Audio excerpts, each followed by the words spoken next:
All right, get ready to dive deep because today we're tackling closing day on a house in BC. Oh yeah, closing day. Yeah, I mean, you're about to become a homeowner, which is a huge deal. Huge. But let's be real, it can be a bit overwhelming with all the information flying around. Absolutely. That's why we're here, though, to break it down, make it simple, and give you the confidence to rock closing day. Like rock stars. Exactly. And to help us with that, we've got Richard Morrison, an expert in BC real estate. With over 20 years of experience. Exactly. He's seen it all. And actually, one of the things that surprised me from his advice was that over 80% of home buyers feel unprepared for some part of closing. Wow, 80%. Yeah, crazy, right? But that's why we're doing this deep dive, so you can be in that other 20%. Absolutely no one wants to be caught off guard on closing day. So, Richard, let's start with the basics. What actually happens on closing day in BC from a legal standpoint? Well, closing day is when ownership officially transfers from the seller to the buyer. Okay, makes sense. You'll be signing a bunch of documents, the mortgage agreement, transfer of title, all that fun stuff. Oh, yeah, the paperwork. And you'll provide your down payment and closing costs to your lawyer. Right, those infamous closing costs. Yes, and Richard emphasizes that you really need to understand those costs before closing day. I can see why that would be important. Yeah, there are all sorts of costs you might not be expecting. Legal fees for your lawyer, for example. Oh, right. Property transfer tax, which is a tax the province applies to most real estate transactions. I had no idea. Yeah, it can be a significant chunk of change. And then adjustments, things like prepaid property taxes by the seller that you'll have to reimburse them for. So it's not just the down payment, there's all this extra stuff. Right, exactly. And Richard actually recommends getting a detailed breakdown of these costs from both your lender and your lawyer. Oh, that's a good idea, so you can compare them. Exactly. Make sure everything is accurate and you're not being overcharged. I like that. A little double checking never hurts. Never hurts. So you've got the money transferred, the papers are signed, everything is with the lawyers. Then what? Yeah, what happens next? Your lawyer registers the purchase with the BC Land Title Office, and that makes you officially the new owner. Awesome. The seller gets their money, minus any fees or mortgage balances, and you get the keys to your new home. It's official, homeowner status achieved. Exactly. But Richard says don't wait until closing day to start signing those documents. Wait, really? Sign things before closing day? Yeah, it might sound counterintuitive, but it gives your lawyer time to review everything thoroughly. Oh, I see. It gives you a chance to read through everything carefully and ask any questions you might have. That makes a lot of sense. No last-minute surprises. Exactly. And along those lines, Richard also stresses the importance of finalizing your mortgage and insurance well in advance. Why is that so crucial? Well, imagine this. You're days away from closing, and suddenly your mortgage approval hits a snag, or your insurance policy isn't finalized. Ah, that would be a disaster. It would definitely throw a wrench in the whole process. Richard says to make sure your financing is completely locked in, the funds are transferred to your lawyer, and you have proof of home insurance. Wow. So much to think about. Yeah, it can be a lot, but trust me, getting those things sorted out early on will save you a ton of stress in the long run. I bet. I've heard some horror stories about people scrambling at the last minute because they didn't have their financing or insurance in order. It happens more often than you think. So we've got the paperwork sorted, the money's ready. What else do we need to know? Well, Richard's got another crucial piece of advice. Do a final walkthrough of the property right before closing. Okay, so what exactly are we looking for during this final walkthrough? This is your last chance to make sure the property is in the condition you agreed upon. Ah, makes sense. So check that any repairs the seller promised have been made, all the appliances are there and working, and that nothing has changed since your initial inspection. He actually suggests doing the walkthrough a few days early, just in case you find any issues that need to be addressed before closing. That's smart. I'd rather find a problem a few days early than be surprised by a leaky faucet on moving day. Exactly. And here's another tip. Be strategic about your closing date. Oh, how so? Avoid closing at the end of the month. Why is that? Well, month end can actually increase your closing costs if there are any delays. Really? I never knew that. And try to avoid Fridays, if possible. What's wrong with Fridays? They could just be super hectic for everyone involved, your lawyer, the seller's lawyer, the bank, Everyone's trying to wrap things up for the weekend. Oh, I see. So a midweek closing is the way to go. Ideally, yes. This is all great advice, but even with the best planning, things can still go wrong, right? Unfortunately, yes. Even the most carefully planned closings can hit a snag, so it's important to have a backup plan. Like a backup closing date. Exactly, just in case something unexpected happens. I like that it's like an insurance policy for your closing date. Exactly. So we've talked about the legal side of closing day, Richard's expert prep tips, even the importance of backup plans. But what about those real-life closing day disasters you mentioned? Got any juicy stories for us? He did share one about a young couple buying their first home, super excited they did everything right. Okay.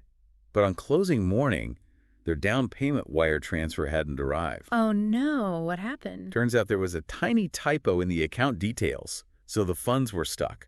Oh, that's awful. The sellers were understandably upset. They had every right to pull out of the deal. I bet that was a stressful moment. It was. But Richard was able to negotiate with the sellers, got them to extend the closing by a day, and luckily, the funds came through just in time. Wow, talk about a close call. It really highlights the importance of confirming those fund transfers and double-checking all the details. Absolutely. I'm definitely going to be triple checking everything now. Good idea. And this is just one example. So many things can go wrong on closing day, even when you think you've covered all your bases. So what else can we do to avoid those closing day pitfalls? Richard stresses the importance of reading every single document carefully Oh. and clarifying anything you're unsure about with your lawyer. Don't be afraid to ask questions. Exactly. It's much better to be thorough than to rush through the process and miss something crucial. So the key is to be proactive and detail-oriented. Exactly. And like we mentioned before, try to avoid closing at the end of the month. Right. And be strategic about choosing your closing date to minimize the risk of delays. Okay, got it. All great advice. And it's not just about the legal stuff. There's also the emotional side of becoming a homeowner. Oh, absolutely. It's a huge milestone, exciting, but also a little scary. Right. And that's something we'll explore more in the next part of our deep dive. Yes, we'll talk about all the responsibilities and maybe a few of the surprises that come with being a homeowner in BC. Can't wait. But for now, let's take a quick break, and we'll be right back to delve even deeper into this homeownership adventure. Season? All right, welcome back to our deep dive into closing day in BC. We've covered a lot of ground, but there's still more to explore. Last time we left off on a bit of a cliffhanger.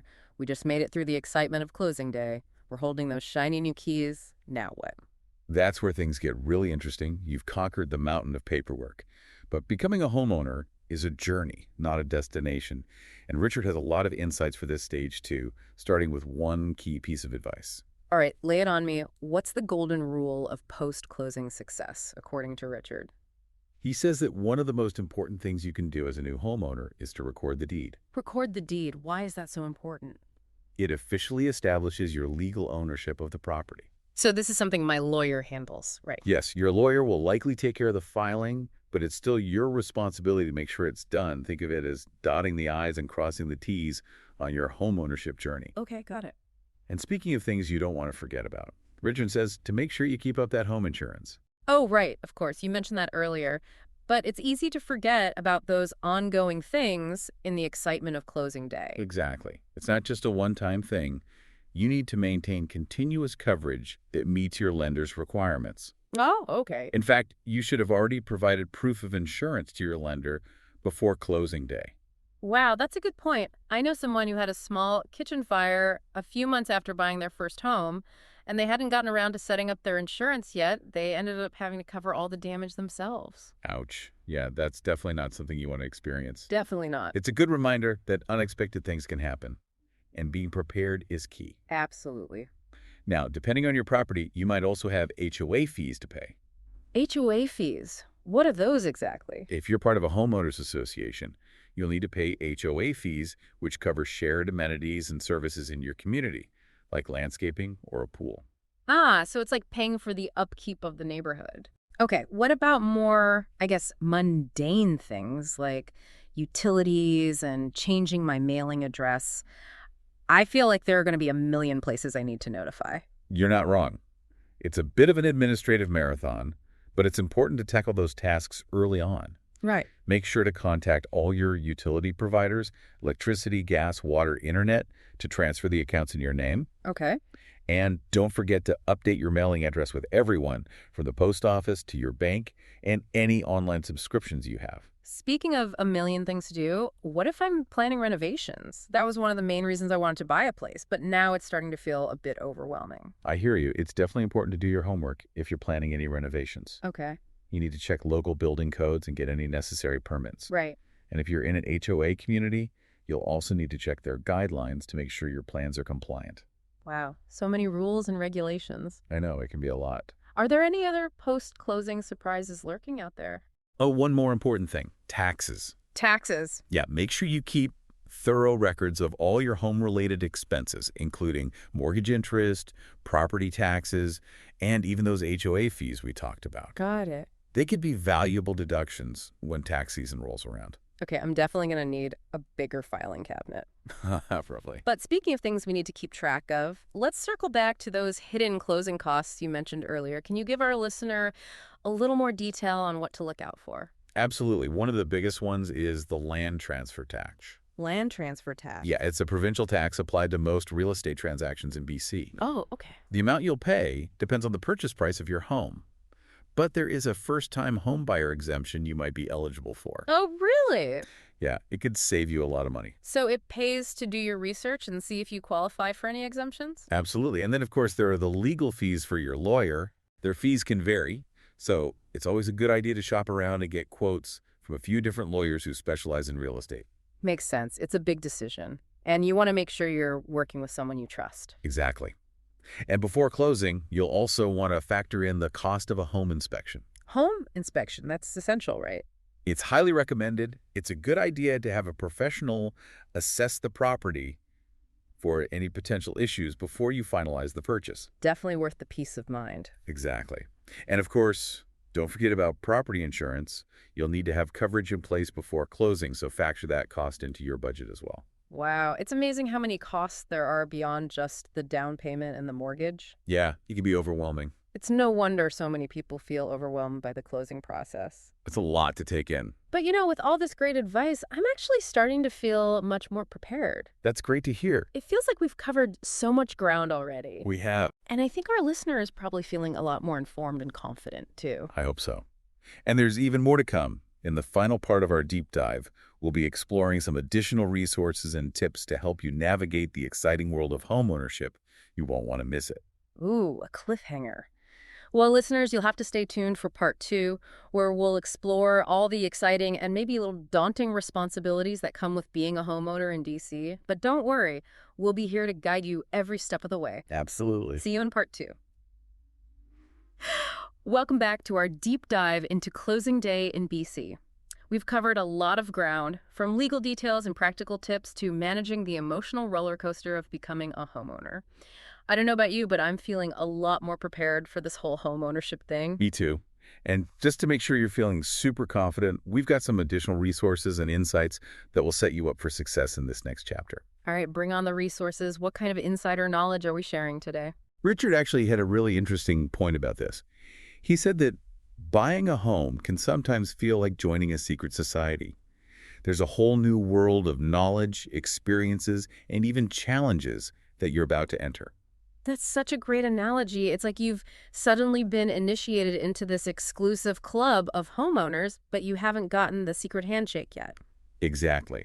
And that's where connecting with other homeowners becomes so valuable. They've been through it, they know the ins and outs, and they can offer firsthand advice, support, and even just a sympathetic ear when you need it. So where can our listener find these seasoned homeowners who are ready to share their wisdom? Well, there are so many great resources out there. Online forums and social media groups can be a great way to connect with other homeowners in your area or even across the country. And don't underestimate the power of your own neighborhood. Join a local association, strike up a conversation with your neighbors. You'll be amazed at how much you can learn just by chatting with people who have been in your shoes. I think sometimes we forget about the value of real-life connections in this digital age. There's something special about getting advice from someone who lives and breathes the same community as you. Absolutely. And speaking of learning, there's also a wealth of information available online.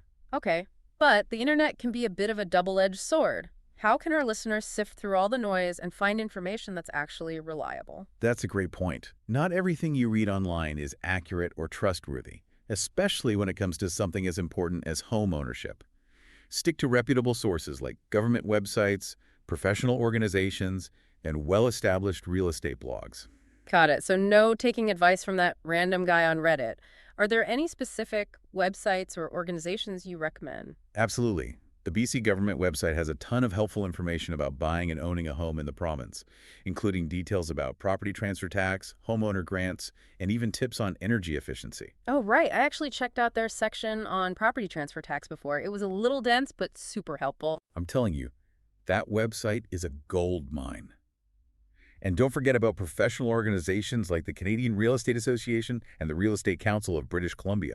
They offer resources, guidelines, and consumer protection information that can be incredibly valuable for homeowners. Okay, so we've got online forums, social media groups, government websites, professional organizations. Anything else we should add to our resource list? One last but very important resource is your team of experts. Ah, yes. Our trusty realtor, lawyer, and mortgage broker. They've been with us every step of the way. Exactly. They're your go-to people for any questions or concerns you have throughout your homeownership journey, not just during the closing process. Don't hesitate to reach out to them for advice, guidance, or even just a pep talk when you need it. They're like the homeownership dream team. It's so reassuring to know that we have this amazing support system behind us. It really does make a difference. And with all these resources at your fingertips, you're well equipped to handle any challenge that comes your way. This has been such an incredible deep dive. We've learned so much from Richard's expertise, and I feel like we've really given our listener a solid foundation for navigating the world of homeownership. I agree. It's been a pleasure sharing all this information, and I hope our listener feels empowered and excited to embark on this new adventure. Before we wrap things up, I want to leave our listener with one final thought. Remember, buying a home is just the beginning. It's a journey filled with learning, growth, and countless opportunities to create memories that will last a lifetime. Beautifully said. Embrace the challenges, celebrate the victories, and never stop learning and growing as a homeowner. And remember, you're not alone on this journey. You've got a supportive community, the wealth of resources, and a team of experts cheering you on every step of the way. So go forth, conquer those boxes, and create a home that truly reflects your dreams and aspirations. We're so excited for you, and we can't wait to hear all about the amazing adventures that await you in your new home. That's it for our deep dive into closing day in BC.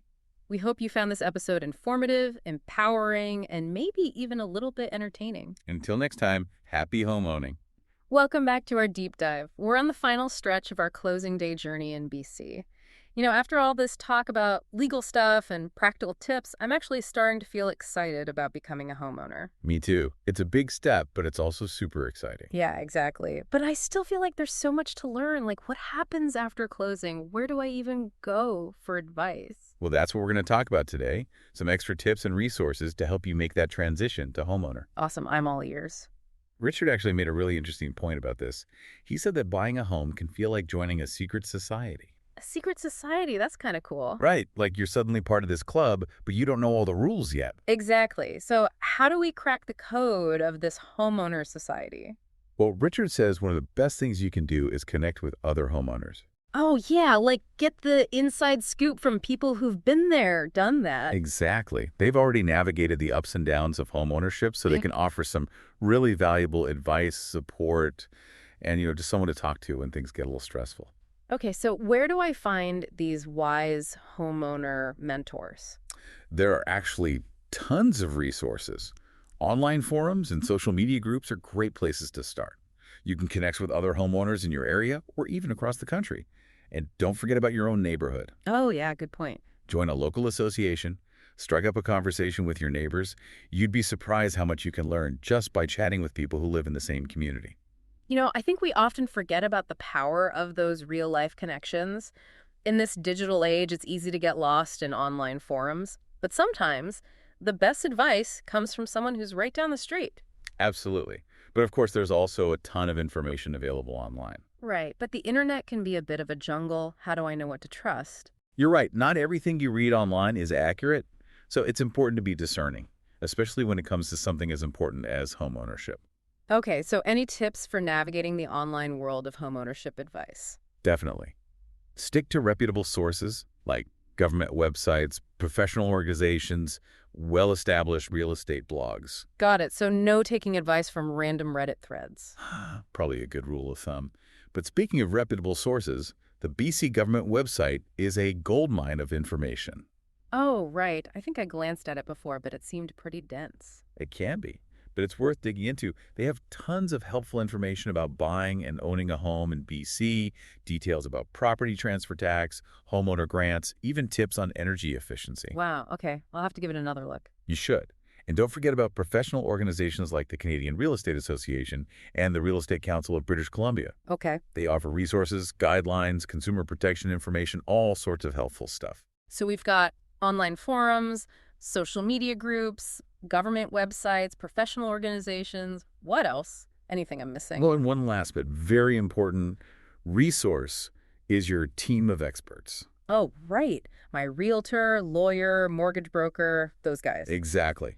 They've been with you every step of the way, and they're still your go-to people for any questions or concerns you have. So it's not goodbye after closing day. It's more like see you later. Exactly. They're there to support you throughout your homeownership journey, so don't hesitate to reach out to them for advice, guidance, or even just a pep talk when you need it. Okay, that's reassuring to know. It really is. Yeah. And with all these resources at your disposal, you're well equipped to tackle anything that comes your way as a homeowner.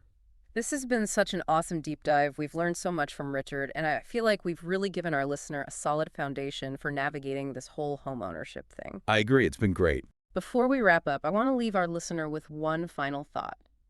Remember, buying a home is just the beginning. It's a journey, and it's going to be filled with all sorts of challenges and triumphs. But ultimately, it's about creating a space that's truly yours. Beautifully said. So embrace the process. Learn as you go, and don't be afraid to ask for help when you need it.